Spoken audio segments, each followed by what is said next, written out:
काज़मी साहब हमारे साथ मौजूद हैं, जर्नलिस्ट हैं, और इमरान शफकत साहब भी हमारे साथ मौजूद हैं, सीनियर सहाफ़ी। आप दोनों का बहुत शुक्रिया जी। काज़मी साहब, आपके ख्याल में ये कितनी सीरियस ऑफर है हाउस कमेटी वाली, कितनी पावर्स हैं हाउस कमेटी के पास? और 9 मई का जिक्र नहीं किया वज़ीर आज़म साहब ने कि उस पर भी आपको है कि हाउस कमेटी में डिस्कस कर लेते हैं 9 मई के मामले को भी। देखिए, ऑब्वियसली वज़ीर आज़म साहब ने जो है यकीनन उनकी नेक नीति से कहा होगा कि पार्लियामेंट के अंदर बैठ के इसको मसले को हल किया जाए, लेकिन पहले जो मुज़ाकराती कमेटी है उसमें भी पार्लियामेंट के लोग हैं, पार्लियामेंट के स्पीकर साहब का किरदार था और पार्लियामेंट के अंदर ही उसकी मीटिंग्स वगैरह होती रही। तो अब आई डोंट नो इस मीटिंग के अंदर कौन सी ऐसी चीज आएगी या कौन सी ऐसी चीज डिस्कस होगी जो उसमें डिस्कस नहीं हो सकती थी। बाकी पार्लियामेंट की कमेटी या पार्लियामेंट कितनी बाइख्तियार है, पार्लियामेंट से जिन लोगों को गिरफ्तार किया गया था उस हवाले से भी कोई तहकीकात होनी थी, कोई चीजें सामने आनी थी, वो अभी तक हमारे सामने नहीं आई। तो अनफॉर्चुनेटली मेरे ख्याल में और दोनों साइड्स के बीच में लैक ऑफ ट्रस्ट है, एक दूसरे के ऊपर एतमाद का फुकदान है। ऑफर तो एक तरह से कह सकते हैं जी, वज़ीर आज़म साहब ने बड़ी फराख दिलाना ऑफर की है, पर बदकिस्मती से मुझे नहीं लगता कि दूसरी साइड इसको कबूल करेगी, और वो तो अभी भी जुडिशियल कमीशन का ही मुतालबा कर रहे हैं। इंतहाई काबिल एहतराम अतर काज़मी साहब, आप अगर याद हो, आपको 2018 में भी इलेक्शन के बाद जब गिला शिकवा आया था तो उस मौके पर भी धांधली के लिए पार्लिमानी कमेटी तश्कील दी गई थी। तो अब इस मौके पर भी 9 मई और 26 नवंबर के वाक़यात आए हैं, तो पार्लिमानी कमीशन की बात हो रही है। ये क्या आप समझते हैं, ये इंसाफ है? मेरे लिए कुछ और आपके लिए कुछ, ऐसा क्यों है? देखिए बट साहब, इशू ये है कि इस वक्त जो सिचुएशन है वो बड़ी अनप्रेसिडेंटेड किस्म की सिचुएशन है। इस वक्त तमाम इदारे एक तरह से लगता है ऐसा है कि वो बहरान का शिकार हैं, कहीं पे भी एतमाद हमें नजर नहीं आता। आप अदलिया को देख लें, इस्लामाबाद हाई कोर्ट के अंदर बातें हो रही हैं कि लाहौर हाई कोर्ट से लाके कोई चीफ जस्टिस लगाया जाएगा।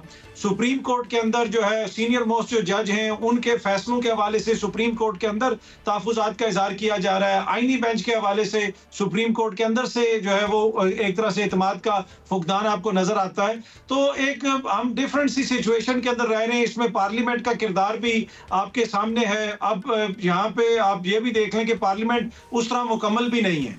इमरान भाई, आप कोर्ट को कथा कलामी माफ काज़मी भाई, इमरान शफकत साहब से यही आपका बड़ा अहम सवाल जो आपने बात की है, कोर्ट को बहुत करीबी निगाह से देखते हैं, लाहौर से हाई कोर्ट चीफ जस्टिस, ये काज़मी भाई क्या कह रहे हैं? इमरान शफकत साहब एक जरा इसमें तबसरा कीजिएगा।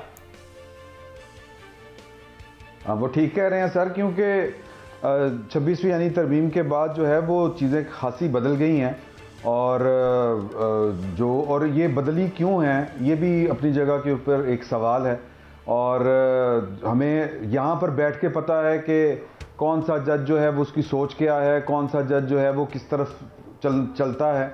बेसिकली तो वो जो 6 जज थे जिनको पाकिस्तान की तारीख में पहली मरतबा जो उन्होंने ख़त लिखा, जो ख़त लिखने की मेरा नहीं ख्याल कि जो अगर आप जजेस के फ़राइज़ हैं वो अगर आप पढ़ें तो जजों को ख़त भी लिखना होता है। जज या फैसला देते हैं या फिर इवन के जो इमरान साहब उसको तो काजी फाइज़ा साहब ने बड़े अच्छे तरीके से हैंडल कर लिया ना उस मामले को सर। वो पुराना किस्सा पारीना हो गया। वो तो किस मामले को सर? यही 6 जजों के खत को।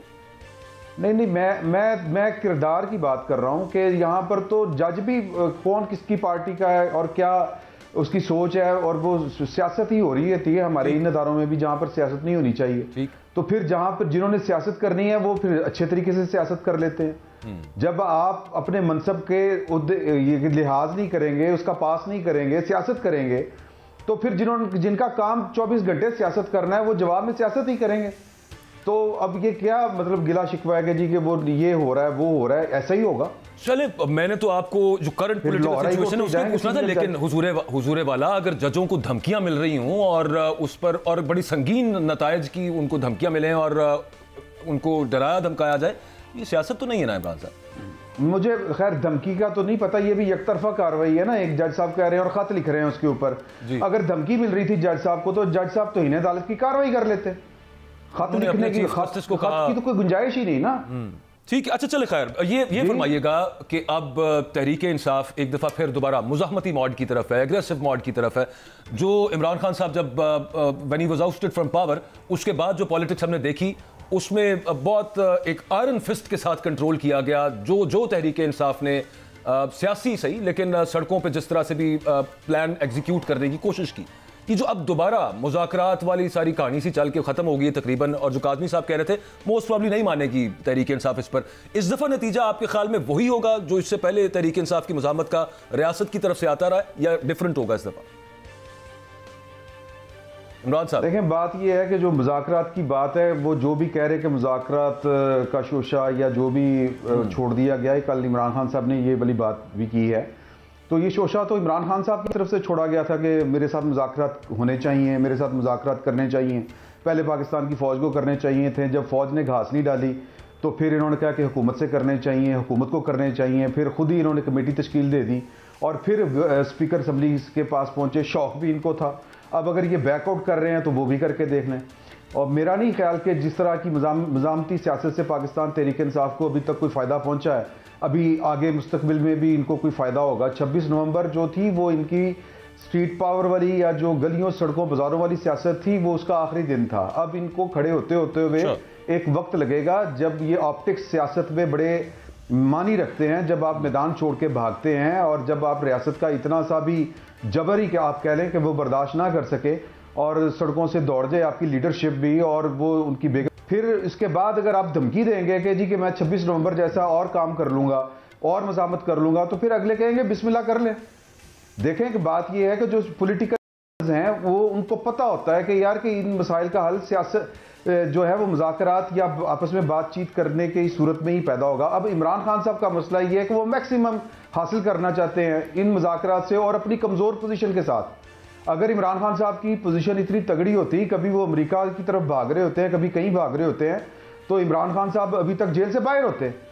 उनको अपनी पोजीशन का अंदाज़ा नहीं है सियासत में। जब अपनी आपको अपनी पोजीशन का, हैसियत का आप ओवर एस्टिमेट करें या अपने आप को अंडर एस्टिमेट करें, दुरुस्त कह रहे हैं काबिल एहतराम इमरान शफकत भाई, आप ठीक फरमा रहे हैं। अतर काज़मी साहब, मैं आपसे ये पूछना चाहता हूं कि पीटीआई ने वज़ीर आज़म की हाउस कमेटी जो थी उसकी तजवीज़ को तो मुस्तरद कर दिया, अब राना सनाउल्लाह ने दोबारा पेशकश की है।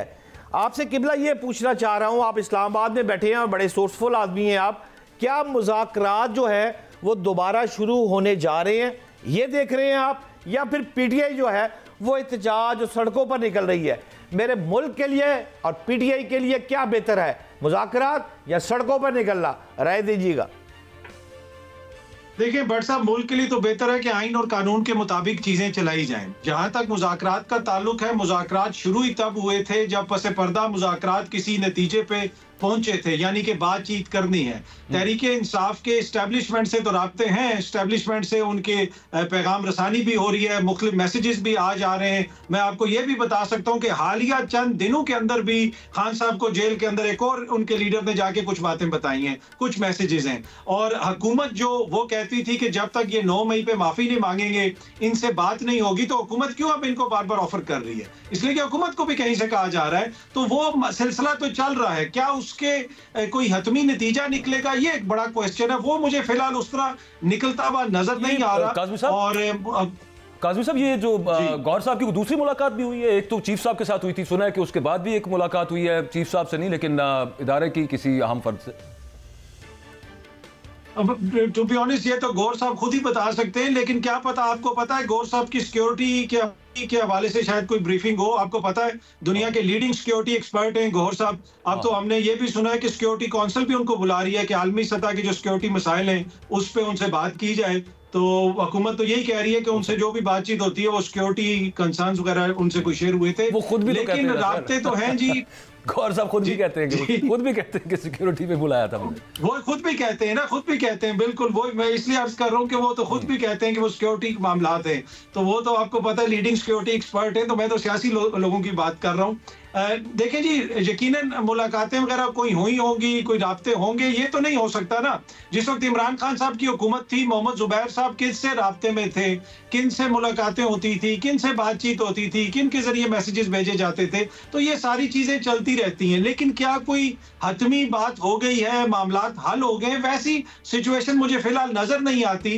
और मुज़ाकरात सियासी हुकूमत के साथ मेरे ख्याल में लगता है ऐसे कि खान साहब इस वक्त इसलिए नहीं करना चाहते कि जो आलमी सतह का एक प्रेशर बन रहा है। EU के जो इंसानी हकूक के सरबराह आए हुए थे, उन्होंने जो इधर बातें की हैं मुलाकातों के अंदर, फिर आगे पीछे से जो आवाजें आ रही हैं, अब सहाफ़ी दोस्त भी पीका के हवाले से तहफ़्फ़ुज़ात का इज़हार कर रहे हैं। तो एक सियासी प्रेशर बनाने के लिए मेरे ख्याल में मुझे ये लगता है कि बहुत जल्दी मुज़ाकरात मुझे उस तरह शुरू होते हुए नजर नहीं आ रहे।